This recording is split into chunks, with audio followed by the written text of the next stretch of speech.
know, the predicate is that Portland has been occupied by Antifa for quite some time.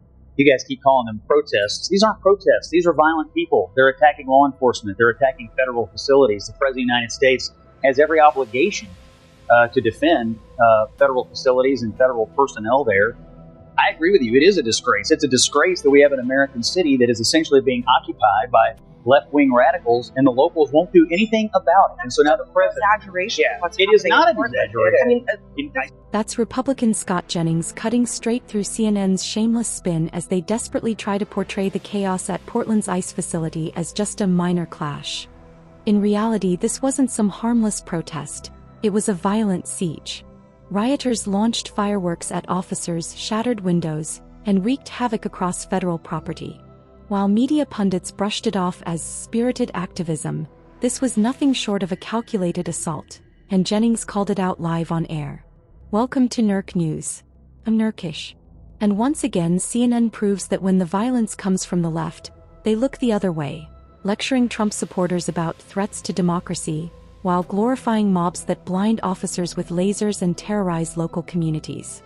Even Abby Phillips' attempt to downplay the anarchy completely fell apart the moment Jennings stepped in, exposing the absurdity of pretending this was peaceful dissent. Administration's crosshairs is Portland, Oregon. Once again, after a MAG influencer was arrested during a scuffle outside of an ICE facility, this is what they had to say. We're sending in the Department of War at the request that I made to Secretary Hegseth. They're going to be rolling in here within the next 24 hours. What we saw happen to that journalist last night will not happen again. There's no conversation about the police's overreach or the military's overreach in these communities when folks who disagree with this administration bring these claims as well. By local officials has been described as something that's essentially happening in one city block of Portland. They are assaulting the ICE facility. They are assaulting the ICE facility. Is a city, and it's not a perfect city, but it is a city. And something occurring in one city block is suddenly Portland is war. Do you dispute that they've attacked the ICE facility? I didn't say anything about that. I said that it's happening in one block of the city. Does that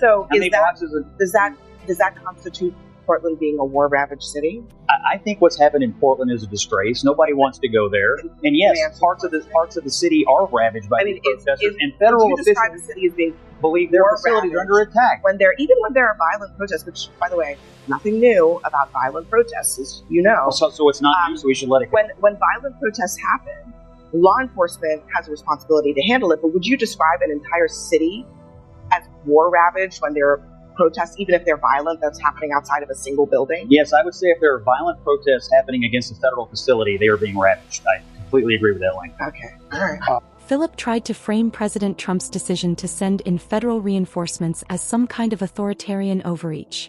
But Jennings wasn't buying it. Portland's ICE facility wasn't under protest. It was under siege. Reports confirmed that over 100 rioters stormed the premises, destroying property, hurling rocks, and sending multiple officers to the hospital. One woman was even charged with felony assault after spraying paint directly into an officer's face. To claim this was exaggerated is peak media gaslighting. And as usual, when the facts cornered the liberal panelists, they did what they always do. They pivoted to January 6th as if bringing up that one day somehow erases years of unchecked left-wing violence. And it's there you have it. What you have here is a clear blueprint of what we're talking about. You have a double standard in the way that this is looked. On one hand, you have violent people that attack the seat of power in the United States of America. And not only are they partying, they are celebrated.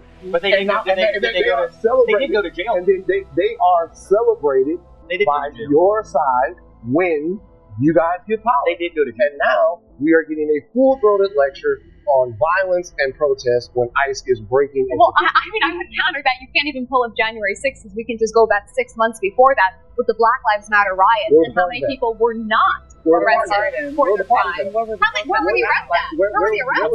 Nobody got arrested. Where were the arrests? Let's not do the hyperbole. Yeah, okay. Hundreds of people were arrested in the Black Lives Matter protest. That was nearly enough. Many of them were prosecuted federally. Billions in damage. Hold on a second. David Warren. Many of them were prosecuted federally. Many of them served time for those offenses. So that actually happened. Let's not be hyperbolic about it. It's the same tired playbook every time. drag out January 6 to condemn conservatives, while completely erasing the BLM riots that burned cities, caused billions in damages and left innocent people dead. All this happened while Democrat politicians, Hollywood elites, and major corporations openly cheered them on. Even Kamala Harris promoted bail funds for arrested rioters, calling them brave voices for justice. Phillips' attempt to claim those rioters were held accountable is laughable. Even The Guardian admitted that most charges were dropped, dismissed, or ignored, meaning the majority never spent a single day behind bars. Portland continues to suffer from Antifa's chaos, from attacks on synagogues and federal buildings to violent assaults on ICE facilities, and yet CNN still spins it as activism. Jennings is absolutely right. This is selective outrage disguised as journalism. The establishment protects its own narrative no matter the cost, and CNN is leading that cover-up. Let us know what you think. Is CNN deliberately hiding the truth about Portland's violence to protect the left? Drop your thoughts in the comments below. And if you enjoyed this breakdown, don't forget to hit like and subscribe to NERC News, where spin meets reality.